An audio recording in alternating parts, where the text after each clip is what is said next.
우리가 계속해서 사도신경을 다루고 있습니다. 이제 거의 사도신경도 막바지에 다다르고 있는데, 오늘 우리가 다룰 부분은 성도의 교제에 대한 신앙 고백입니다. 여러분, 사도행전을 보면은 이제 성령께서 강림하시는 사건, 그 성령께서 강림하심으로 교회가 세워지죠. 그래서 사도신경의 순서도 우리가 성령을 믿고, 그리고 거룩한 공교회를 믿고, 그리고 그 다음 나오는 게 이제 성도가 교제하는 것. 그래서 우리 사도신경에도 보면 오순절의 성령 강림 사건으로 교회가 세워지면서 교회 안에 필수적으로 시행되고 있는 일들이 어떤 것인가를 사도행전을 보면 우리가 볼 수 있는데, 우리 사도행전 2장 42절 오늘 읽은 본문을 다시 한번 보면은 이렇게 말합니다. 그들이 사도의 가르침을 받아 서로 교제하며 떡을 떼며 오로지 기도하기를 힘쓰니라. 그러니까 교회가 이제 성령 강림으로 교회가 생기면서 태동하면서 교회 안에 필수적으로 시행되었던 것이 네 가지를 이제 성경은 우리에게 말하고 있는데, 그 첫 번째가 사도의 가르침을 받는 거예요. 말씀을 듣는 거죠.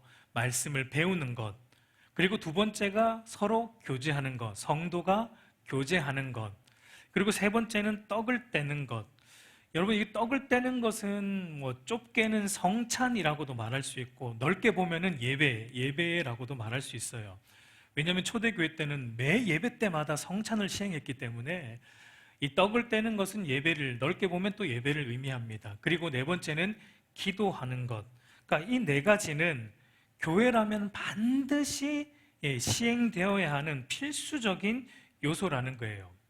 교회가 교회답기 위해서는 이 네 가지가 있어야 되고, 성도라면 당연히 의무적으로 해야 되는 신앙의 요소들입니다. 여러분, 오늘날 우리가 너무 개인주의 성향이 좀 강한 시대를 우리가 살다 보니까 예배만 드리고 다른 또 성도들과의 교제가, 물론 이 교제는 단순히 그냥 우리가 뭐 이렇게 스몰 토크 하듯이 그냥 말만 하는 교제는 아니에요. 어쨌든 이런 성도의 교제는 없이 예배만 드리고 가는 분들이 사실은 많이 있습니다. 여러 가지 이유가 있을 거예요. 교회에 대해서 상처받은 어떤 그 아픔 때문에 그럴 수도 있고, 또 다른 분들과의 어떤 관계적인 아픔 때문에 또 그렇게 꺼려하는 것일 수도 있고요. 아니면 또 내성적인 성격 때문에, 또 성격 때문에 또 다른 사람들과 쉽게 어울리지 못하는 부분들도 있을 것이고, 여러 가지 이유가 있을 거예요. 그런데 여러분, 어떤 이유를 막론하고 여러분, 성경이 우리에게 말하고 있는 것은, 성경은 우리에게 성도의 교제는 교회의 필수적인 요소다라는 것을 성경은 우리에게 가르치고 있다는 점입니다. 여러분, 제가 누누이 말씀드리지만 우리의 생각과 우리의 감정 안 중요한 건 아닙니다. 중요해요. 우리의 생각하는 것, 우리의 감정 중요해요. 그런데 여러분, 더 중요한 게 있습니다. 그것이 무엇입니까? 성경 말씀이죠. 성경 말씀. 성경에 우리의 감정과 생각을 맞추어야 돼요. 우리가 다 무시할 수는 없지만 그래도 우리의 감정과 생각보다 중요한 것은 하나님의 말씀입니다.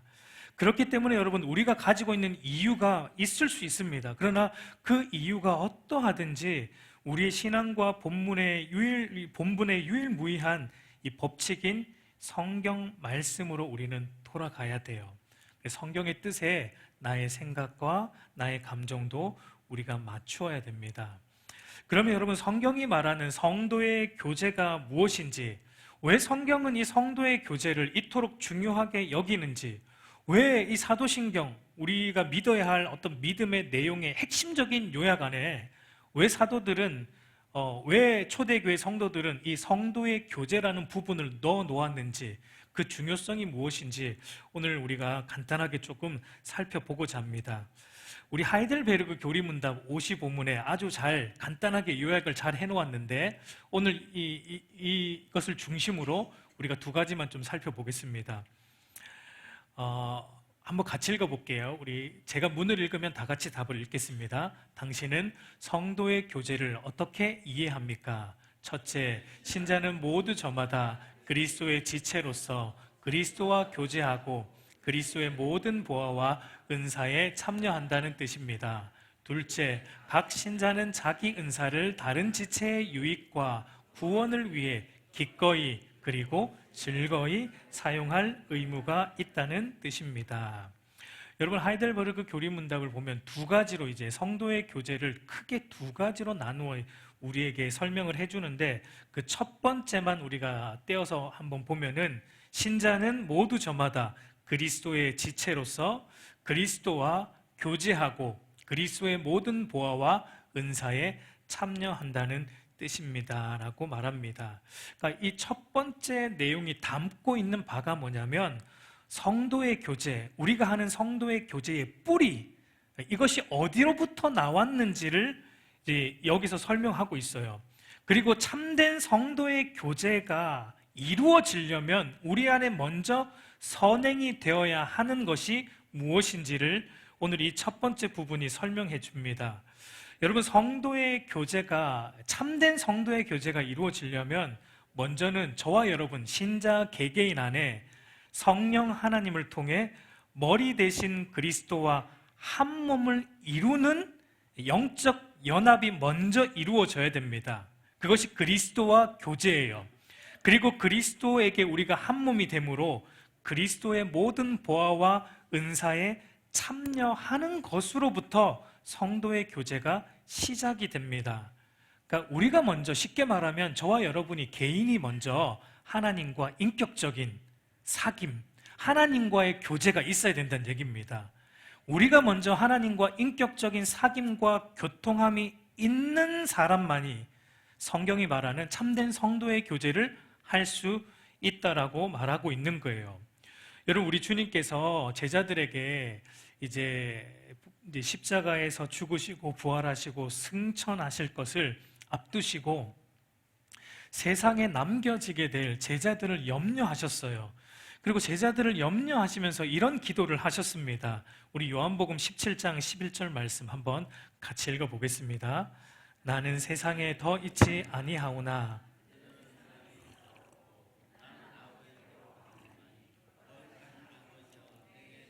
아버지의 이름으로 그들을 보존하사 그들도 하나가 되게 하옵소서. 여러분, 주님의 기도를 보면은 이제 제자들을 염려하면서 그들을 보존해 달라라고 기도하시면서 또 마지막에 뭐라고 하냐면, 우리와 같이 그들도 하나 되게 하옵소서. 이렇게 제자들을, 그러니까 성도들을 염려함으로 주님이 이렇게 기도하고 있는 내용입니다. 우리와 같이 할 때 여기서 말하는 우리는 누구를 의미합니까? 성부 하나님과 성자 예수님을 의미해요. 그러니까 창세전에 성부 하나님과 성자 예수님이 성령으로 하나가 되어서 서로 완전한 사랑 안에서 사귀고 교제함으로 그 사랑이 더 풍성하게 넘쳐났듯이, 그러니까 그리스도인들도 또한 한 성령 안에서 한 성령을 받아 이제 한 몸이 되어서 서로 그리스도의 사랑 안에서 서로 사귀고 교제함으로 이들이 믿음을 지키고 자라가도록 우리 주님께서 기도하고 있는 것입니다. 여러분, 그러니까 성도의 교제는 어디로부터 시작이 되었다는 겁니까? 인간이 만든 게 아니에요. 이것은 교회가 실용적인 이유 때문에 성도들끼리 교제해야 됩니다. 성도들끼리 교제하면서 교회 일을 감당해야 됩니다. 이렇게 교회가 실용적인 이유 때문에 성도들을, 그리스도인들을 교회 일시키려고, 부려먹으려고, 그렇게 여러분 교회가 만든 게 성도의 교제라는 이 교리가 아니라는 거예요. 이것은 누구로부터 시작되었다는 겁니까? 성부와 성자와 성령 하나님으로부터 시작된 게 교제입니다. 이 펠로십, 사귐이에요. 그러니까 창세전에 성부와 성자가 성령 안에서 사랑 안에서 교제했듯이 우리와 같이 그들도 이렇게 교제하게 해주십시오. 우리와 같이 그리스도인들도 한 성령 안에서 한 믿음으로 한 복음 안에서 서로 사랑하고 교제하고 그렇게 서로의 유익과 필요를 채워줌으로 서로를 세워가도록 이들의 믿음을 그렇게 지켜주십시오라고 주님께서 기도하고 있는 것을 우리가 보게 돼요. 여러분, 그러니까 성경이 말하는 성도의 교제가 이루어지려면 먼저는 저와 여러분이 하나님과 인격적인 사귐과 교제를 해야 돼요. 그것이 오늘 하이델베르그 교리문답이 말하는 그리스도와 교제하고 그리스도의 모든 보화와 은사에 우리가 참여한다라는 것의 의미입니다. 바울도 이렇게 말하는데요. 우리 오늘 본문 에베소서 4장 15절 16절 말씀 한번 같이 보겠습니다. 오직 사랑 안에서 참된 것을 하여 범사에 그에게까지 자랄지라. 그는 머리시니 곧 그리스도라. 그에게 온몸이 각 마디를 통하여 도움을 받음으로 연결되고 결합되어 각 지체의 분량대로 역사하여 그 몸을 자라게 하며 사랑 안에서 스스로 세우느니라 라고 말합니다. 그러니까 바울의 말도 보면 온몸이 온몸의 각 마디가 서로 유기적으로 연결되어 움직이려면 먼저는 그 몸이 어디에 붙어 있어야 되는 거예요. 머리에 붙어 있어야지만 그 몸도 움직입니다. 그러니까 마찬가지입니다. 저와 여러분이 먼저 우리 한 지체들과 교제하는 게 이루어지려면 우리가 먼저 그리스도에게 붙어 있어야 되고 우리가 먼저 그리스도와 참된 교제가 있어야지만 성도들과도 참된 교제를 할 수 있다라는 것을 우리 사도 바울도 말하고 있는 것을 보게 돼요. 먼저 우리 안에, 저와 여러분 안에 여러분 삼위 하나님과의 영적인 그 교제와 사귐, 이것으로부터 오는 은혜의 샘물이 가득 차야 됩니다. 저와 여러분 안에 그 하나님의 교제로부터는 은혜의 샘물이 가득 채워지면 그 다음에 어떻게 됩니까? 그 샘물이 우리 안에서 어떻게 될까요? 넘쳐 흘러서 다른 지체들에게로 나가는 게 성도의 교제예요. 성도의 교제를 해야지 하고 막 이렇게 억지로 해서 되는 게 아니고 은혜가 채워지면 그 은혜가 흘러 넘쳐서 옆에 있는 분들한테 나누어지는 게 성도의 교제라는 겁니다.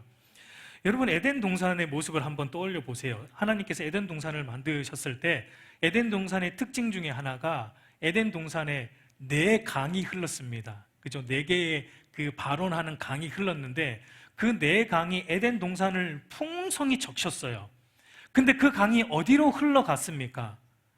동산 안에만 흐르고 있는 게 아니라 동산 밖으로 그 4강이 흘러가서 동산 밖에도 하나님은 에덴 동산화 시키길 원하셨어요. 그걸 아담에게 맡기셨는데 아담이 그걸 못했죠.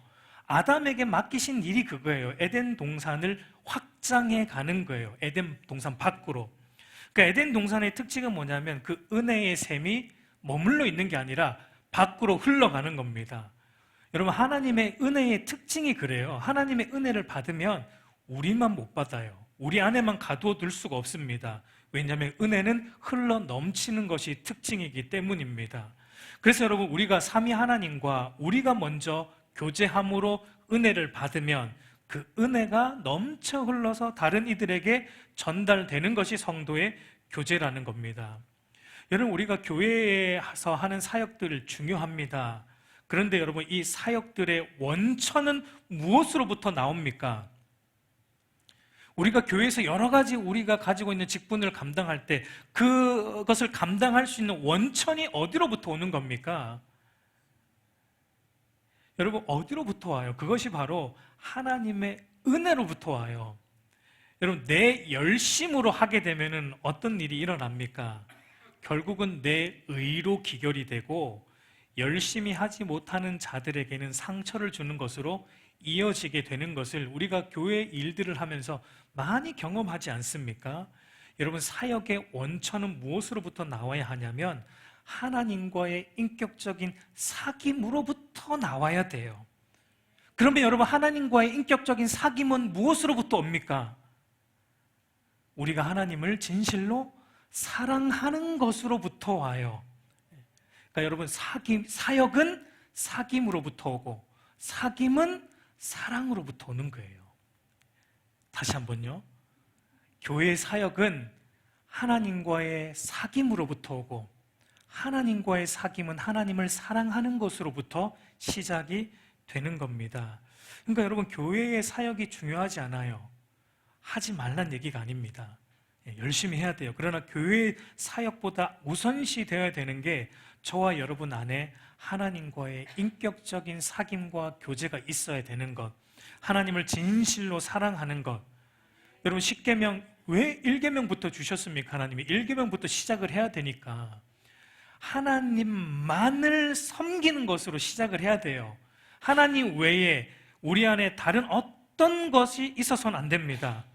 그것이 하나님과의 인격적인 사귐과 교제입니다. 그것으로부터 여러분 교회의 사역들이 바르게 성령의 열매들이 맺혀져요. 이것이 먼저 선행이 되지 않으면 여러분 성도의 교제도 안 돼요. 성도의 교제도 안 됩니다. 모여 있는다고 그게 성도의 교제가 아니에요. 이것이 선행이 안 되면 아무리 모여도 참된 성도의 교제는 이루어지지 않습니다. 여러분, 우리 안에 있는 게 밖으로 나오는 거예요. 우리 주님도 우리 안에 있는 게 밖으로 나온다라고 말씀을 하셨는데, 우리 안에 은혜가 채워져 있어야 은혜의 교제가 나옵니다. 우리 안에 믿음이 채워져 있어야 믿음의 교제가 나와요. 우리 안에 은혜가 없고 우리 안에 그리스도에 대한 믿음이 가득 차 있지 않으면, 우리 안에 세상 것들이 가득 차 있으면 아무리 모여 있어도 은혜의 나눔은 안 되고 세상 나눔밖에 되지 않아요. 내가 어디 투자했는데 하나님의 은혜 주셔서 2배로 뛰었어. 하나님의 은혜 주셔서 우리의 집값이, 내가 진작에 알아보고 여길 사놨는데 하나님이 얼마나 나에게 은혜를 주셨는지 몇 배로 뛰었어. 하나님의 은혜 주셔서 우리 자녀의 성적이 좋은 대학 갔어. 하나님의 은혜 주셔서 우리 남편이 직장에서 승승장구하고. 교회 안에 있으니까 여러분, 신앙적인 분위기 때문에 하나님의 은혜라는 이 명목상에 수식어는 붙이는데 전부 결국은 자기 자랑이죠. 자기 의로 기결이 되고 자기 중심적이고 세속적인 나눔만 교회에서 이루어지는 것을 우리는 얼마나 많이 봅니까? 그러나 여러분, 그 사람 안에 하나님과의 바른 인격적인 사귐과 교제로 가득 차 있으면 당연히 그게 나옵니다. 그 은혜의 샘물이 흘러나와요. 그래서 자기를 드러내지 않습니다. 겸손으로 하나님만 자랑하고 하나님의 은혜만을 나누게 되는 겁니다. 그리고 내가 받은 은혜가 때로는 여러분, 남들에게는 아픔이 될 수도 있기 때문에 나눌 때도 조심스럽게 나눌 수 있어요. 그러니까 은혜를 아는 사람은 그렇게 할 수 있는 거예요. 내가 받은 은혜가 다른 이들에게는 아픔일 수 있기 때문에 배려하면서 절제하는 나눔을 할 수 있게 되는 거예요. 여러분, 그것이 성도의 참된 교제라고 할 수 있습니다. 그러니까 먼저 선행이 되어야 되는 건 저와 여러분이 하나님과 바른 관계 안에 거해야 된다라는 겁니다. 그러면 왜 성도의 교제가 그토록 중요합니까? 여러분, 성도의 교제는 우리의 믿음과 신앙의 안전장치와 같기 때문입니다. 많은 안전장치가 있긴 한데 성도의 교제도 저와 여러분의 믿음을 지키는 안전장치 중에 하나입니다.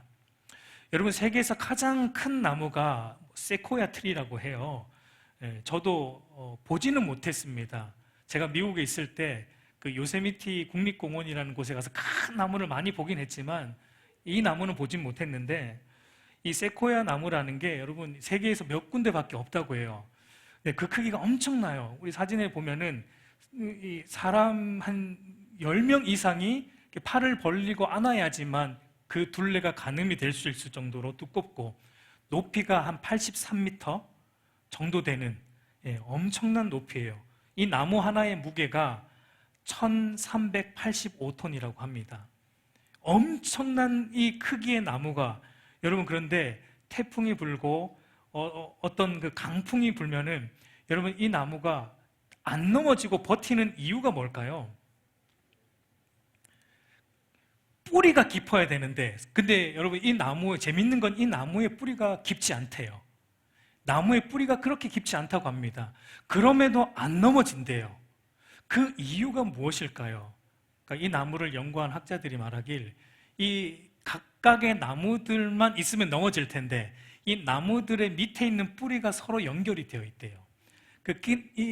우리는 이제 안 보이는데 밑에 보면은 나무들의 뿌리가 서로 연결이 되어 엉켜 있다 보니까 어떤 강풍이 불어도 이 나무가 아무리 높아도 넘어지지 않는다고 합니다. 여러분, 성도의 교제는 그런 것과 비슷합니다.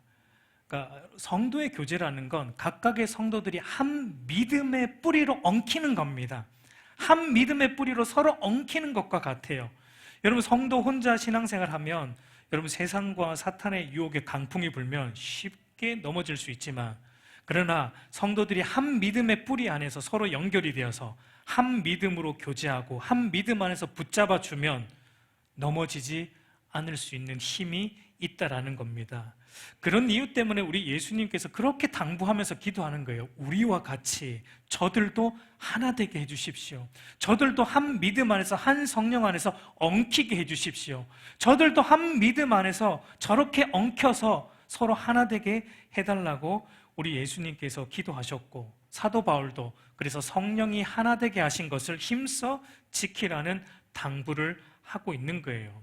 여러분, 성도가 한 믿음의 뿌리 안에서 함께 연결이 되어서 한 믿음으로 교제할 때 어떻게 우리의 믿음과 신앙을 지켜주는 안정장치의 역할을 합니까? 우리 빌레몬서 5절과 6절 말씀 우리 한번 같이 읽어보겠습니다. 주 예수와 및 모든 성도에 대한 내 사랑과 믿음이 있음을 들음이니 이로써 내 믿음의 교제가 우리 가운데 있는 선을 알게 하고 그리스도께 이르도록 역사하느니라. 여러분, 빌레몬서는 바울이 옥중에서 복음으로 회심시킨 그 노예 오네시모를 이제 원래 주인이었던 빌레몬에게 돌려보내면서 이 노예 오네시모를 노예로 여기지 말고 형제로, 한 형제로 받아들이라. 그리스도 안에서 이제 한 몸 되었으니 한 형제로 삼아달라라고 이제 바울이 빌레몬에게 오네시모 편에 보내는 편지예요.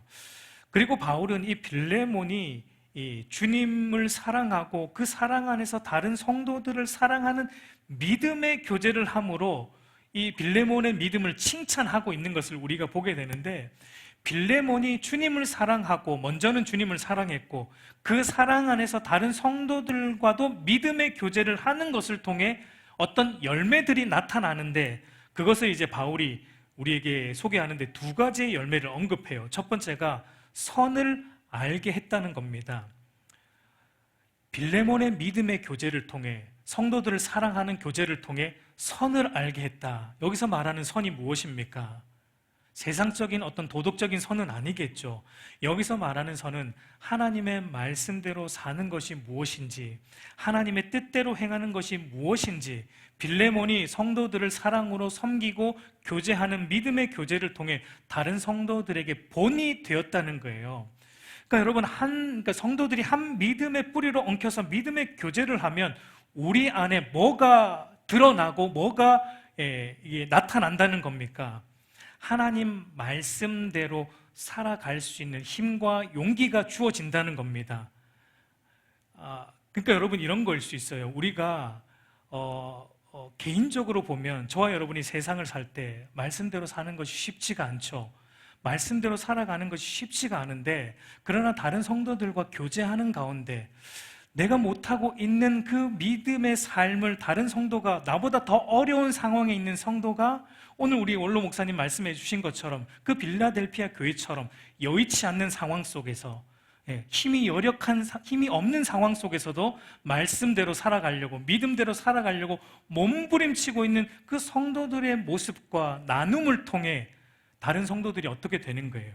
도전을 받고, 이렇게 말씀대로 살아갈 수 있구나, 안 되는 게 아니구나, 말씀대로 충분히 살아갈 수 있구나 라는 선이 알게 되고 드러났다라고 오늘 이 바울이 말하고 있습니다. 그리고 두 번째는 그렇게 됨으로 또 어디까지 이르렀다고 말합니까? 그리스도께 이르는 역사가 임했다라고 말합니다. 그러니까 한 믿음의 뿌리로 우리가 엉켜서 교제하다 보면, 우리가 말씀대로 살아가는 것에 도전을 받다 보면 결국은 우리가 어디로 나아갑니까? 그리스도를 닮아가는 자리로, 그리스도의 말씀을 지켜 살아가는 자리로, 그리스도의 장성한 분량에 자라가는 그 역사가 우리 안에 일어난다라고 말하고 있습니다. 여러분, 그러므로 한 믿음의 뿌리 안에서 우리가 한 믿음으로 교제하는 성도의 사귐과 교제는 우리로 하여금 세상의 유혹에 빠지지 않게 하는 안전장치와 같고, 힘과 믿음으로 살아갈 힘과 용기를 주어서 우리로 하여금 그리스도의 장성한 분량까지 자라가게 해준다라는 점에서 성도의 교제가 중요하다라는 거예요. 그리고 여러분, 하이델베르그 교리문답이 성도의 교제의 두 번째의 의미를 이렇게 말합니다. 우리 우리 한번 같이 읽어볼게요. 둘째, 각 신자는 자기 은사를 다른 지체의 유익과 구원을 위해 기꺼이 그리고 즐거이 사용할 의무가 있다는 뜻입니다. 그러니까 모든 그리스도인이 머리 대신 그리스도에게 연결이 되어서 한 몸 되었지만, 그러나 여러분 각 그 몸의 각 지체의 역할이 다르듯이 우리 모든 성도들도 한 성령 안에서 한 몸이 되었지만 각자가 받은 은사는 다르다는 것이죠. 우리 에베소서 4장 16절 말씀을 보면, 여기 보면 각 지체의 분량대로 역사한다. 그러니까 각 지체들이 받은 은사, 분량이 있다라는 거예요. 자기에게 주어진 은사를 따라 우리는 성도의 교제를 한다. 이게 뭐냐면 자기에게 주어진 은사를 따라 우리가 다른 성도의 유익과 구원을 위해 우리의 은사를 사용하는 것을 통해 성도의 교제가 이루어진다라고 말하고 있습니다. 그러니까 여러분, 성도의 교제라는 게 그냥 우리가 이렇게 둘러 앉아서 서로 은혜를 나누고, 이것도 성도의 교제인데 이런 것만 성도의 교제는 아니라는 겁니다. 성도의 교제가 어디까지 가는가? 우리의 은사를 사용해서 다른 지체들의 유익과 구원을 위해 섬기는 것도 성도의 교제라고 우리에게 하이델베르그 교리문답은 가르쳐주고 있어요. 그러니까 성도들의 유익을 위해서는 다른 성도들의 필요를 우리가 채워주는 자리로 가야 된다라는 것을 말합니다. 여러분, 초대교회의 특징 중에 하나가 자기 소유를 팔아서 나누었다라는 게 있습니다. 우리 사도행전 4장 32절, 35절 말씀 우리 한번 같이 읽어보겠습니다. 믿는 무리가 한 마음과 한 뜻이 되어 모든 물건을 서로 통용하고 자기 재물을 조금이라도 자기 것이라 하는 이가 하나도 없더라. 사도들이 큰 권능으로 주 예수의 부활을 증언하니 무리가 큰 은혜를 받아 그 중에 가난한 사람이 없으니 이는 밭과 집 있는 자는 팔아 그 판 것의 값을 가져다가 사도들의 발 앞에 두매 그들이 각 사람의 필요를 따라 나누어 줍니다. 여러분, 초대 교회는 자기 소유를 자기 소유로 여기지 않았어요. 그리스도 교회의 머리 대신 그리스도의 것으로 여기고 모든 것을 팔아 나누어서 어려움 있는 성도들의 필요를 채워주는 그런 일들이 초대교회 안에 일어났습니다. 오늘 우리도 그렇게 해야 되는가? 그러란 얘기는 아니에요. 우리 집 다 팔고 다 팔아서 우리도 교회 다 갖다 바쳐가지고 서로 뿜빠이 죄송합니다. 전문 용어가 막 나오는데 이렇게 하자라는 그런 말은 아니에요. 이게 뭘 말하냐면, 성도의 교제라는 게 말로만 하는 건 아니라는 거예요. 성도의 교제라는 게 우리 교회 안에 있는 우리 다른 지체들의 필요를 돌아보는 겁니다. 돌아보아서 필요한 지체들의 또 필요를 채워주는 그런 일들, 많이 가진 자가 없는 자의 필요를 채워주는 그런 일들, 이런 것이 바로 성도의 교제의 한 부분이다라고 말하고 있는 거예요. 그게 성도의 유익을 위해 우리의 은사를 사용하는 것입니다. 그리고 성도의 구원을 위해서 우리의 은사를 사용한다라는 것은 바로 앞에서 말했던 믿음의 교제를 해야 된다는 겁니다. 그러니까 성도의 교제는 구원을 위한 교제이지 친목을 위한 교제가 아니에요. 세상 모임처럼 그저 모여가지고 세상 돌아가는 이야기하고 좋은 정보 주고받고 그런 게 성도의 교제가 아니라, 성도의 교제는 성도의 구원을 위한 교제예요. 서로의 믿음과 구원을 세워주고 기도해주고, 그런 교제가 이루어지는 게 교회 안에서 이루어져야 될 성도의 교제라는 겁니다. 이것을 위해 저와 여러분의 은사를 사용해야 됩니다. 어떻게 사용해야 됩니까? 그런데 어떻게 사용해야 됩니까? 오늘 하이델베르그 교리문답이 뭐라고 말합니까? 억지로 하는 것이 아니라 기꺼이 그리고 즐거이 나의 은사를 사용해서 성도들의 유익과 구원을 위해 우리 은사를 사용할 의무가 있다라는 거예요. 우리 모두의 은사는 달라요. 하나님이 저에게는 말씀을 전하는 은사로 부르셨기 때문에 저는 이 일로 여러분 제 은사를 여러분들의 유익과 구원을 위해 사용하는 겁니다. 기꺼이, 즐거이. 여러분 제가 억지로 안 않잖아요. 예. 항상은 아닐 수 있을 것 같아요. 그러나 여러분 기꺼이 즐거이 여러분 이게 얼마나 힘들거든요, 사실은. 그러나 기꺼이 즐거이 제가 이 은사를 여기 이 자리에 올라오기까지 말씀을 읽고 묵상하고 연구하고 함으로 기꺼이 즐거이 여러분들의 유익과 구원을 위해 사용하려고 애를 씁니다. 이게 성도의 교제예요. 그러니까 저와 여러분이 이렇게 예배하는 게 성도의 교제입니다. 여러분 또 다른 은사들이 있습니다. 이런 신앙적인 것만 은사의 안에 들어가는 게 아니에요. 찬양의 은사, 말씀의 은사, 섬김의 은사 이런 것만 은사가 아니고 이것도 다 은사이지만 또 다른 여러분의 은사가 하나님이 주신 은사가 있습니다. 예. 전기 수리의 은사가 있는 분들이 있죠. 그럼 교회에 전기 어디 고장났나 돌아보면서 섬기는 거예요. 기꺼이 즐거이 내 은사를 섬기는 겁니다. 교회를 꾸미는데 은사가 있는 분들이 있을 거예요. 그런 분들은 또 이런 부분에 좀 꾸몄으면 좋겠다 하는 건 기꺼이 즐거이 하시면 돼요. 저한테 얘기 안 하셔도 돼요. 그냥 하시면 돼요. 은사를 주신 대로 하시면 됩니다. 그러니까 이런 하나님이 우리 각자에게 주신 모든 은사를 우리는 여러분 성도들의 유익과 구원을 위해 여러분 사용해야 된다라는 거예요. 여러분 이걸 사용하지 않으면 직무유기입니다. 이것을 성도들을 위해 사용하지 않으면 직무유기예요. 우리에게 주신 은사를 성도들을 위해 사용하지 않는다? 그럼 하나님 앞에 가서 나중에 책임을 물으실 겁니다. 왜 사용 안 했냐고. 그게 직무유기라는 겁니다. 우리에게 주신 모든 은사를 우리는 성도들의 유익과 구원을 위해 사용해야 됩니다. 여러분 기억하십시오. 성도들의 유익과 구원을 위해 사용해야 돼요. 다른 게 아니고 성도들의 유익과 구원을 위해 우리의 은사를 사용해야 된다라고 말하고 있습니다. 마지막으로 하나만 더 당부드리고 오늘 말씀을 마치려고 합니다. 사실 성도의 교제는 여러분 우리 알곡교회 핵심 가치 중에 하나에 있어요. 여러분 그 설교를 들어보면 좀 더 이제 원론적인 얘기들은 거기에 있으니까 한번 들어보시길 바랍니다. 마지막으로 하나만 당부를 드리고 마치려고 하는데 여러분 이 모든 일을 할 때 여러분 어떻게 해야 합니까? 우리 마지막으로 빌립보서 2장 2절 5절 말씀 한번 같이 읽어보겠습니다.